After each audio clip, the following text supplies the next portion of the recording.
Yevamos Daf concludes the Gemara's discussion of how we divide up the inheritance of the brother who died and Yibum was performed. And we have a question of a suffix son. We don't know who the son is, born from the first husband of the Yevam or from the second husband. The Gemara will go through 4 cases. The Gemara will give the halacha in each of the 4. Then we'll get to our next Mishnah. The Mishnah will discuss who owns the possessions that fall to a woman who's falling to Yibum. While she's falling to Yibum, she gets possessions. Who do those possessions belong to? Are those assumed to belong to her herself? Are those assumed to belong to her Yavam, who's going to be her future husband? Possibly. The Gemara will explain the Mishnah case by case, and the Gemara will spend a lot of time discussing why in the beginning of the Mishnah is a machlokes base. There is no machlokes base hillel mishamai. At the end of the Mishnah, there is a machlokes base hillel beishamai. We'll have 2 explanations of that and a number of questions on the topic. It'll take us into the halachos of Yerusha, the halachos of a shtar, and the halachos of a balchov, somebody who is owed money. So let's begin. So we have a case where a woman falls to Yibum, and she gives birth to a child 7 months after Yibum is performed. We don't know if this child is from the brother who did Yibum. He's the son of the Yavam. Or is he the son of the original brother, the one who died, and he was a 9-month pregnancy? So we don't know who is the father of this child. Now, if the child is the son of the Yavam, then obviously his inheritance only goes from the Yavam. The Yavam inherits the brother who died because that brother didn't have any sons and he did Yibum. If, however, he's the son of the Yavam, if, however, he's the son of the brother who died, then the Yavam gets no Yerusha from the brother who died. So the Gemara has a number of cases here, 4 cases. So the Gemara's first case is what happens if the suffix, that's the child who's not sure who his father is, and the Yavam are coming to divide the property of the father of the Yavam and the brother who died. Now, in this case, each one has an argument. The suffix says that I get half the property because I'm the son of the brother who died, and therefore I get his full inheritance, and he gets half the inheritance. He splits the inheritance with the Yavam. He's the brother of the Yavam, so the mace and the Yavam should split the inheritance of their father. I should get the full inheritance of my father, who I claim is the mace. That is the claim of the suffix. The Yavam's claim is you're my son, and you get nothing because you don't get any inheritance from my father, you get inheritance from me. But for now, while I'm alive, you don't get anything. So there the halacha is, ein suffix moitz midei vadai, because the Yavam is for sure getting half the inheritance, that's for sure, so he certainly gets part of it. The question is, does the suffix get anything? He claims he gets half.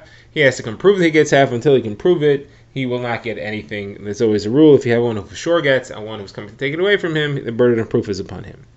Okay, second case is if you have the suffix who's coming to split property with the children of the Yavam.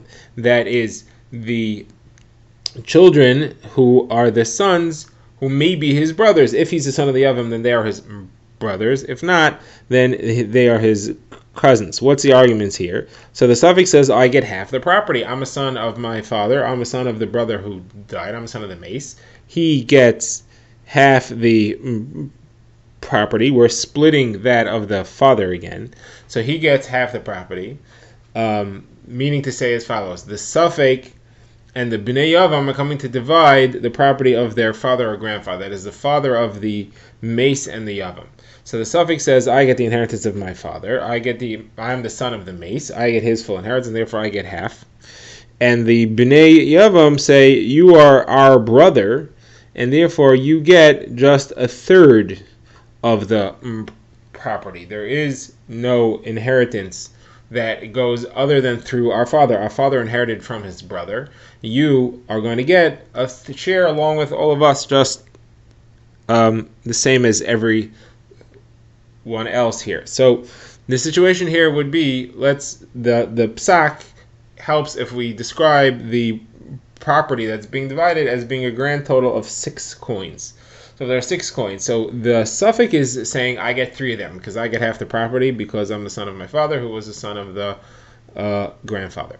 The Yavam had 2 sons, and he's claiming that they each have to divide those 3 coins. Now, those 2 sons are saying, no, the suffix is our brother, and therefore there's 3 of us, and we divide all 6 among the 3 of us, and therefore we each get 2 coins. So the Gemara says, the psak is as follows.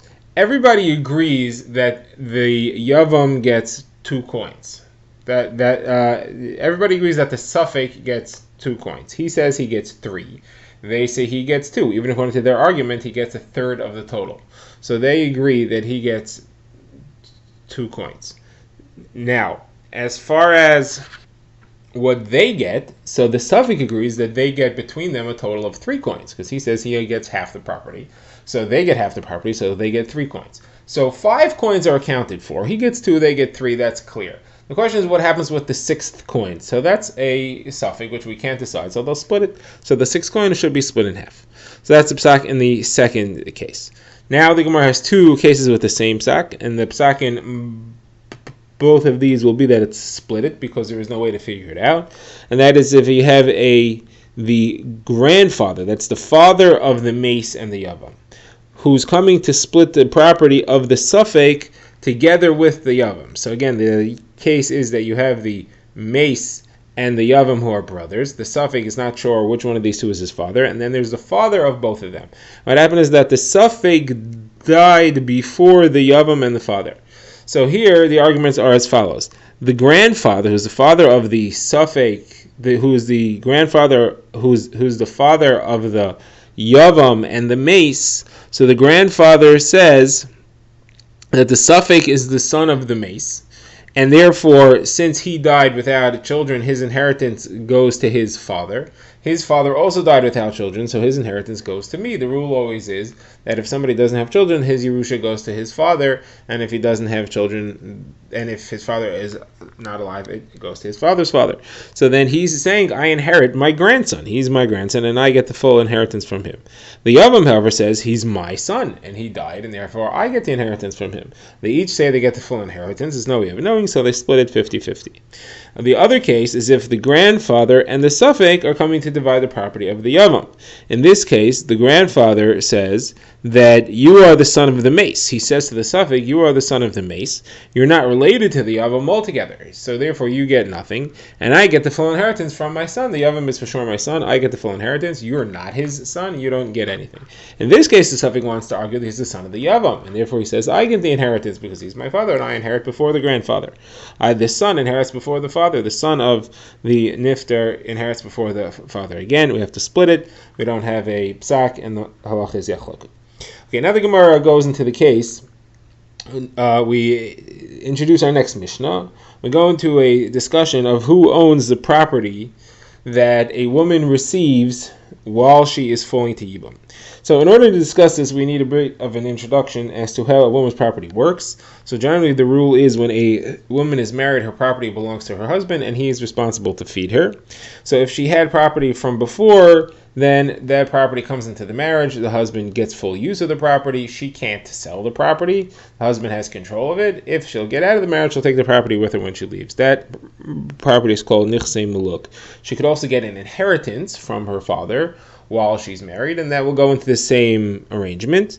But there's one property that she does have rights to, and that is her ksuba. After she leaves the marriage, she has the right to claim her ksuba possessions. So these are 3 types of property that she may have: Yerusha, Nichsei Muluk, and Ksuba.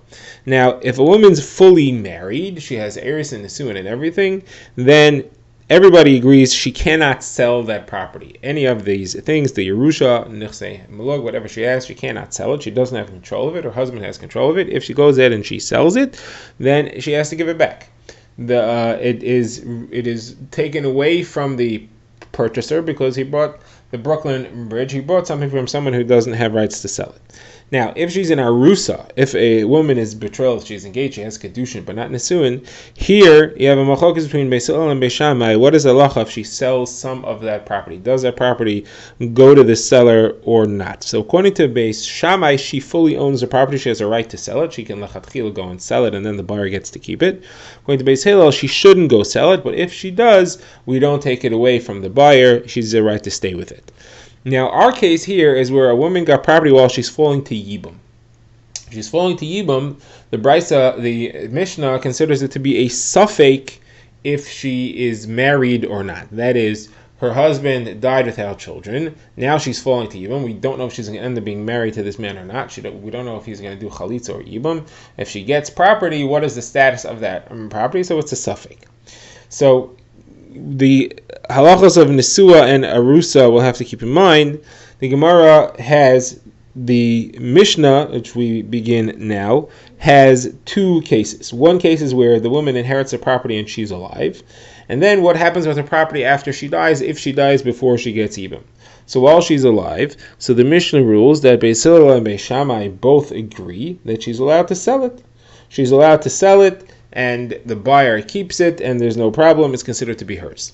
However, if she dies, now you have an argument who inherits the property. So her children or her father will say that they get the inheritance because it belongs to her. Her husband, that is the Yavam, he will say, well, no, she was going to be my wife, and therefore I get the property belongs to me. Here, Beis Hillel and Beis Shammai don't say that it was definitely hers and her inheritors, her Yarshim, get it. They say that there's a dispute between the Yarshim and the husband who gets it, and therefore we have to come up with a psak, and they have a different psak. Beis Hillel says the psak is Yachleku. Beis Shammai, that is, says the psak is Yachleku. They split it. They have to divide it 50-50. And Beis Hillel says that it follows chazaka.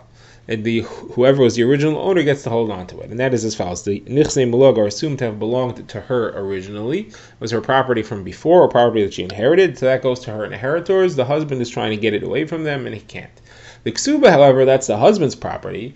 And the ksuba is the money that he owes her if the marriage will dissolve. And therefore, if her inheritors are trying to get that away, they're trying to get that away from the husband, and the husband gets to keep that. So that's what the psak is. So now the Gemara begins, and the Gemara's Avis Kasha is, what is the difference between the first case of the Mishnah and the second case of the Mishnah? The first case, Beis Hillel and Beis Shammai both agree that she's the owner of the property that she inherited, and there is no rights to the husband. She gets to sell it if she wants. In the second case, though, the Seifa, we said that it's not so simple. It's considered to be an argument, and we have a split psak, yachlaiku, they should split it, or you follow chazaka. Why is there an issue there? Why don't we say the same thing? She's the full owner, and therefore it goes to her inheritors. So the Gemara is going to have two attempts to answer this. The Gemara's first attempt is Ula. Ula says that the first case is talking about where she fell to Yibum from Erisin. She was only in Arusa.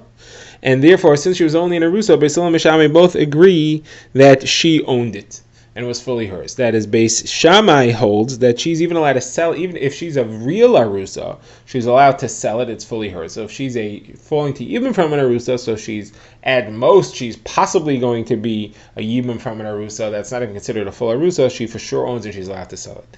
Beis Hillel holds the case of a real Arusa, she shouldn't sell it, but if she does, then it holds up, you don't retract it, and therefore in this case where she's only falling to Yibum from Erisin, so she's not really in a status of Erisin, she has a potential Yibum from Erisin, therefore Beis Shammai allow the sale to stand.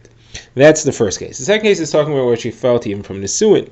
She fell to Yibum from Nesuin, there Beis Hillel and Beis Shammai both agree that if it would be a Vadai Nesuin, if she would be for sure married, if it would be from her husband, she would not get it. This is a case of a Safek Nesuin.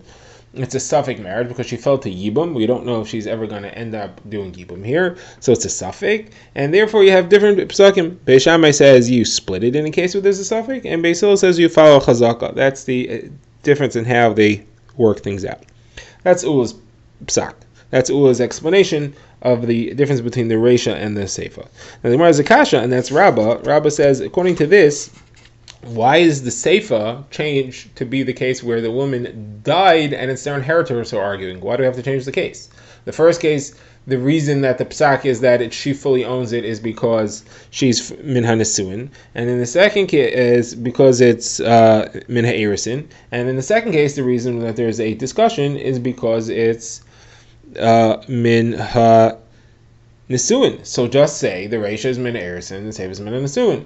Now, you don't have to have a discussion between their inheritors. You could have an argument as to between her and her husband who gets to use the land. She'll say that it's mine and therefore I get to use it. And he says, no, you're my wife and I get to use it. And there we could have the same discussion. Why do we have to change the case? We're talking about when she died. Obviously, the fact that she died has to have something to do with the change in the halacha. And therefore, Rabbah says his own pshat. Rabbah says that both of them are talking about where she fell to Yibum min ha-nesuin. She was fully married. The Reisha is talking about while she was alive, and the Seifa is talking about after she died. That's the difference between the two. And the reason there's a difference is because while she's alive, she certainly owns part of the property. She gets the usage of it. The husband owns the land and she can't sell it, but she gets the usage. She gets the payroys, the produce, the functionality of the land belongs to her. Since she owns that, and the husband is now coming to claim and say, well, since you're falling to Yibum, I get to sell it, and therefore I get the ownership of the land, and that we say not so fast, it's a suffix. She definitely owns the payros. You're claiming you own the land itself. She's a vada, you're a suffix. Ain't suffix vadai. And that's why everybody agrees in the Reisha that she has full rights to it and she's allowed to sell it. In this Seifa, there she's not around anymore. You have inheritors and the husband. Neither of them have rights to it. Neither of them have the rights to the payros. They're arguing over who gets it. Neither of them is a vadai. They're both sveikos. Each of them has a claim. I should get it because this. I should get it because that. And therefore, in a case like that, you don't have a rule of ein safek meitzim vadai. You have to figure out what to do. And there you have a machok is beisham beiselo. Is it better to split it or is it better to follow the halacha of mochsek? So that's Rabba's pshat. Now, Abai has a kasha on this. Abai's kasha is that this is working with the assumption that Beis Shammai hold of the rule of ein safek meitzim vadai. But I'm going to show you, he says, that we don't hold of ein safek meitzim vadai. Then the Gemara will have a back and forth. Does Beis Shammai really hold of ein safek meitzim vadai? Can we prove it? And why didn't Abai ask his kasha from other cases where you see Beis Shammai apparently not holding of the principle of ein safek meitzim vadai? Now, we're going to slightly stretch the definition of ein safek meitzim vadai here. Up till now, when we say safek and vadai, we've assumed that the vadai means that he for sure owns part of it, and the safek doesn't have any for sure piece, and he's coming to get it.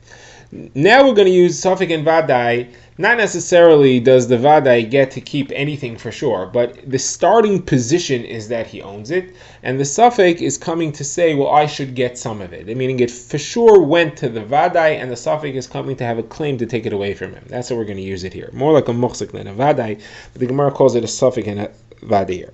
So Abaye first quotes a case where he says, you can see that Beis Shammai does not hold of the halacha of ein safek meitzim vadai. What's the case?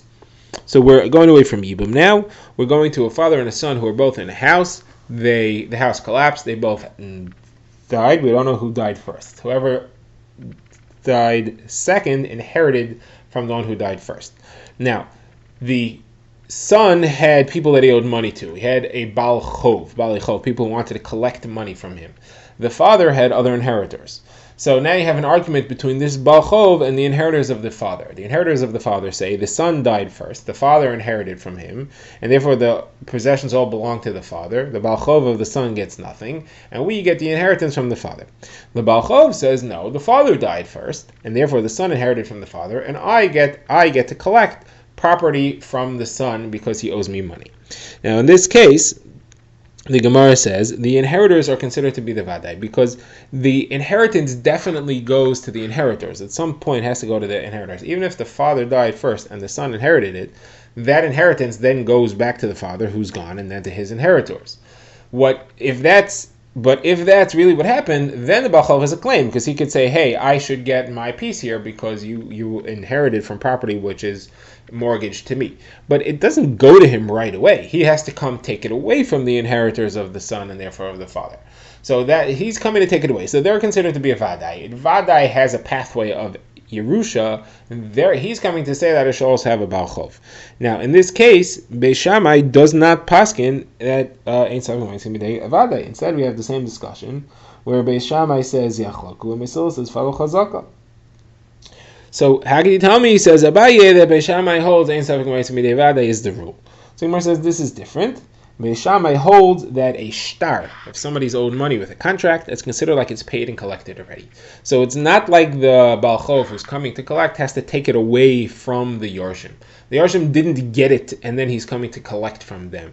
If he had a valid shtar and the son is the one who died second and therefore he inherited from the father, he can come, he already owns it. He already got it. He just has to actually move the money. But he actually owns it because the shtar is considered to be collected already. Now, where do you see this rule? So Gemara says, we'll show you that Abai Beis Shammai holds of the rule that the shtar is considered to be collected already, and it's going to really come from another case, which is pretty much another example of Ein Safek Moitmidei Vadai that Beis Shammai doesn't hold of, but it's going to again be a proof that it's considered to be collected already. What is that? So that is a case where a woman was a sota, and she was taken to drink the sota water, but her husband dies before she got a chance to drink it. So now in this case, there is some discussion what Beis Hillel's language is. Beis Hillel seems to say that she has to drink the water. The Gemara says it can't be because the Torah clearly says the husband has to be alive and bring his wife to drink the water. But you have a machlokes between Beis Hillel and Beis Shammai here whether she gets her ksuba. Now, if she did znus, she forfeits her right to her ksuba. So she has a suffix right to the ksuba. So she wants to say she gets a ksuba because she didn't do znus. The inheritors of the husband want to say that they don't have to pay the ksuba because she was mezana. Now, in this case, again, she's coming to collect the ksuba. But the first assumption should be that it goes to the inheritors and she wants to come take it away from them. So again, it's a suffix and a vadai. She's the suffix, the inheritors of the vadai. And yet over here we see a rule that Beis Shammai's psak was that she gets her ksuba. So why is the suffix taking away from the vadai? So obviously they must hold that the shtar is considered collected. It's the fact that she has a shtar ksuba means that it's collected already, and therefore she gets her fair share taken from the yarshin. So the Gemara says this is not a proof. This doesn't prove anything. Actually, the Gemara accepts this as a proof that Beis Shammai holds that a shtar is considered to be collected. The Gemara is just wondering why didn't Abaye bring this as his proof that Ein Safek Moitzmidei Vadai, because this is also a case of a Safek and a Vadai. Meaning, Abaye didn't know the explanation that a shtar is considered to be collected. So Abaye assumed that in this case, the shtar ksuba is not collected. So then this should be, he could ask his kasha from here. He could say, over here you see a Safek and a Vadai, and the Safek is not collecting. The Vadai is not collecting. So why did Abaye not bring a proof from here? So the Gemara says Abaye didn't bring from here, although it would have been a better place because it's in Seder Nashim, which is what we are discussing here, but he didn't bring from here because he thought ksubas were different. And ksuba is more likely that it's considered to be collected already, because a man gives his wife a ksuba with special promises. He wants her to agree to marry him, and therefore he tells her that it's considered to be collected already. That's why it wasn't a proof. So the Gemara asks, but Abaye could have brought another proof. He could have brought a proof from our Mishnah. In our Mishnah, you have a case of the inheritors arguing with the ksuba. They're the inheritors of the wife who want to take the ksuba, and the inheritors of the husband who want to say they don't need to pay the ksuba. And over there, it's the same status, it's the same suffix and vadai. And over there, Beis Shammai didn't say the vadai wins. Beis Shammai said split it. So Abaye could have brought his proof from there. And there you can't tell me that there's a special chain to the wife that she could collect her ksuba, because there the wife's gone. It's the inheritors, and there's no special chain to the inheritors that they could collect their ksuba. The man doesn't care that his inheritors should like him, should agree. So why didn't he bring from there? So the Gemara says that Abaye understood the Mishnah that when it discussed ksuba, Beis Hillel and Beis Shammai weren't arguing about the ksuba. Beis Hillel and Beis Shammai were only arguing about the nichsim malug. Gemara says, what do you mean? It says in the Mishnah, what will be with her ksuba? And the nichsim malug is a machlokes Beis Hillel and Beis Shammai. So Gemara says, no, you're reading it wrong. It's what will be with her ksuba is a question that the Mishnah asks and it doesn't answer. Then it says nichsim malug. That's a machlokes between Beis Hillel and Beis Shammai. But the ksuba, it did not say goes into this machlokes, and there's no psak of yachloku there. Now the Gemara says, I'll prove to you that this is true. And this is the correct reading in the Mishnah, because it says that the Yarshim of the Baal inherit together with the Yarshim of the Av.